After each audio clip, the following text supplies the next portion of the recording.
friends, it's Liv and welcome back to my channel. Sorry, I'm a little sick, so I probably sound disgusting, but we have our hot chocolate, and today we're going to talk about my most anticipated releases for the year of 2020. I'm going to be completely honest. I hit the button on my Keurig to make this cup of hot chocolate, and then I left to go get everything ready to film, and I completely forgot about it. So it's kind of just chocolate at this point, not hot chocolate, but we're gonna roll with it. So it is a new year, even though I know January feels like it's literally taken six months at this point. But with the new year comes the excitement for a bunch of new book releases, both new and some established authors, some debut authors. So I have compiled a short list of the ones that I am definitely most excited for this year. So without further ado, let's just jump right in. So the first two that I've actually been really excited for this year have come out already, but I haven't read them yet, so still anticipating, still excited. But the first one came out on January 14th, and it is Infinity Sun by Adam Silvera. This story follows two brothers named Brighton and Emil who are living in New York and are caught up in a generation-long magical war. Brighton wishes he had the abilities to fight like the other people in the magic world, but I know Emil just wants the fighting to stop. Though this all changes when one day Emil manifests this new ability, and I'm really excited to see how this plays out. I believe this is the start of a trilogy, but I am not sure. Either way, I love Adam Silvera. I love his writing style. I really like the characters he creates. I think they're all really unique and have their own kind of dynamics, and I'm really excited to see what he brings with this one. Next up is one of my all-time most anticipated releases for this year, but it is The Hand on the Wall by Maureen Johnson, which is the third and final book to the Truly Devious trilogy. This is one of my favorite trilogies because it's a YA mystery series, and that just blows my mind. I really wish there were more. If there are more really good YA mystery series that you like, please let me know down in the comments because I'm always looking for new recommendations. But this trilogy follows Stevie, who is a true crime aficionado, and she's an amateur detective attending this really elite boarding school. They all have a special talent to be able to get in. So hers is true crime, and she wants to solve this mystery case that happened with the founder and his family back in the 30s. And this series is so good. I'm not ready for it to be over, but I'm really excited to see what happens in this last book. I love Stevie. I love all of the characters in this series, and I want nothing but good things for them.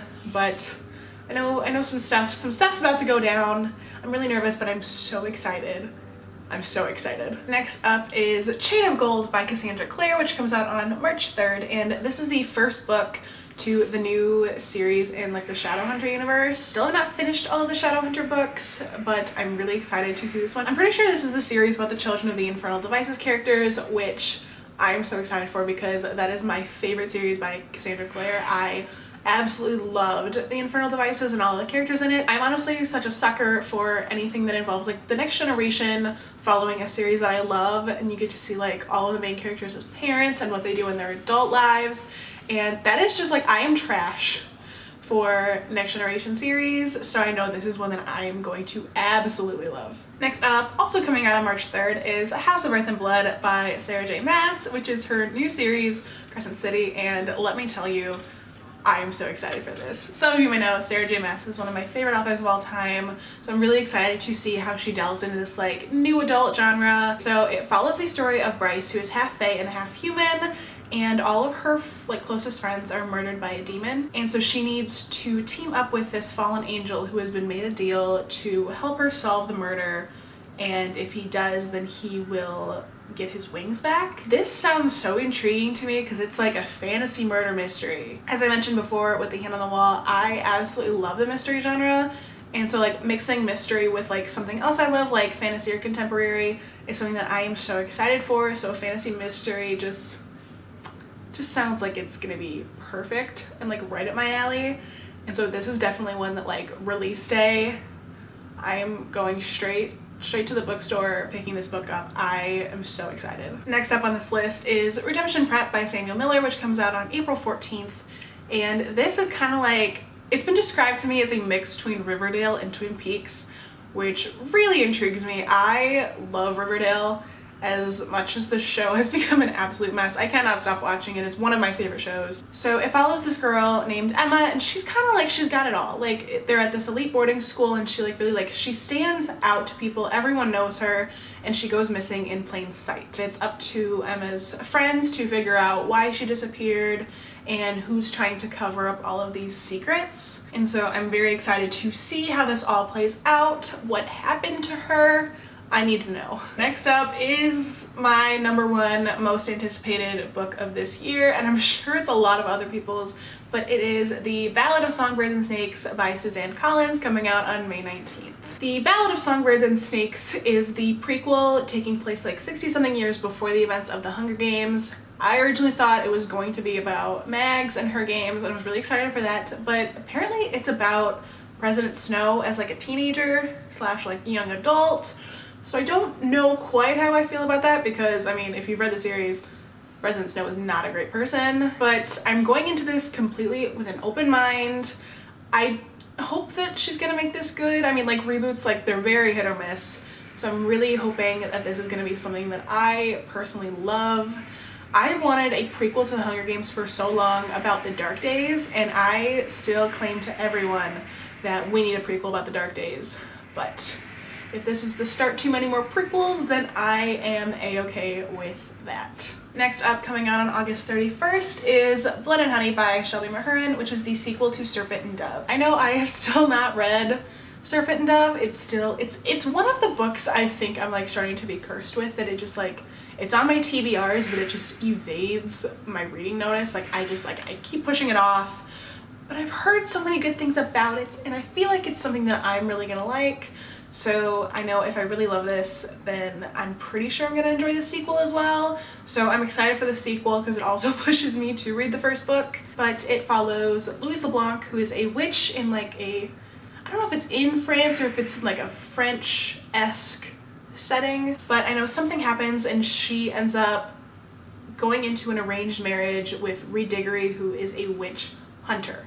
And he does not know that she is a witch. It is very like, I've heard it's like the hate to love trope, which I am also kind of a sucker for.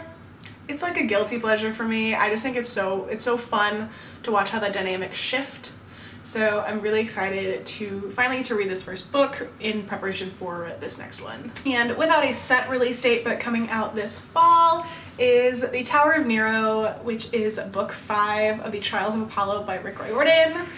As some of you know, I'm currently making my way through the Trials of Apollo series. I absolutely love them. I think they're fantastic. I love Apollo as a narrator. He's so funny. It follows the story of Apollo made Zeus angry, and so Zeus cast him out of Olympus, turned him into a mortal named Lester Papadopoulos.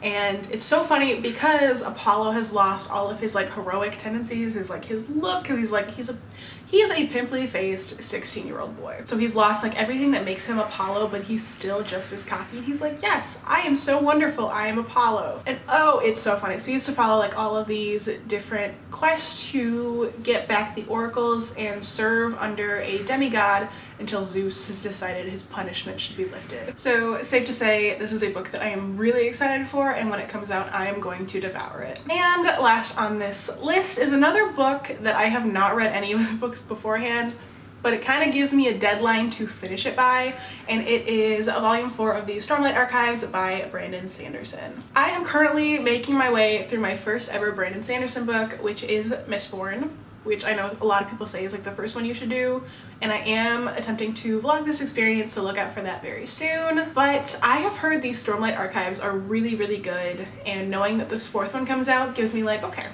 I have this much time to read the other 3 in preparation for number 4, except these books are massive, so I'm gonna hope I can do this in time. I have faith, because it is still January, and it feels like it's been January for the past 6 months.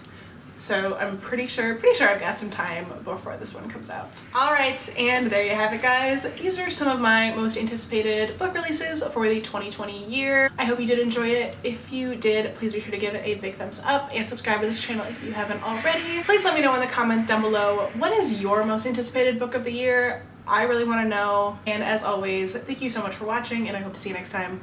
Bye.